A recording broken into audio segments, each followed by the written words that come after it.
England ফ্রান্সে জি league the 100-এর দুরন্ত ফর্মটাই এবার জাতীয় দলের জার্সিতেও টেনে আনলেন রশিদ খান।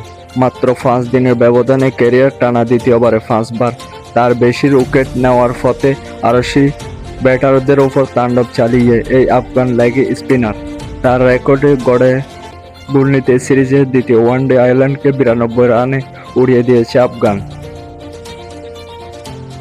ভিডিওতে বৃষ্টির কারণে 47 ওভারে নেমে আসা ম্যাচে আগে ব্যাট করতে নেমে ইব্রাহিম জাদার 84 রানের ধৈর্যশীল ইনিংস এবং শেষের দিকে অধিনায়ক হাসমতুল্লাহ শহীদের 21 বলে 36 রানের জড়োয়া ইনিংস ভর করে 8 উইকেটে 299 রানে বড় পুঁজি দাঁড় করায় আফগান।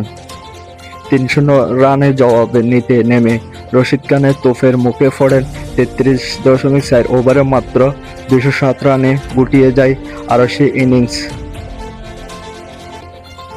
7.4 ওভারে মাত্র 34 রান খরচে একই 6 উইকেট তুলে নেন রশিদ। এই ইতিহাসে এ স্পেলের মধ্যে এক গুচ্ছা ফাইনাল মফ স্পর্শ করেন রশিদ খান।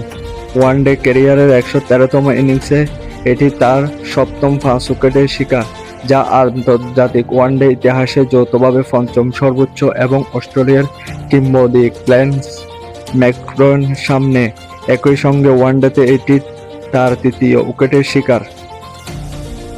এরই মধ্যে শেন ব্রান্ট, মিচেল স্টার্ক ও টেন্স বোল্টের ছাড়িয়ে ওয়ানডেতে সর্বোচ্চ বেশিবারে 6 উইকেট নেওয়া বলার তালিকা কেবল সাবেক পাকিস্তানি স্পিনার স্টার ওয়াকার ইউনুস 5 বার টিক পেয়েছেন জায়গা করে নিলেন এই তারকা।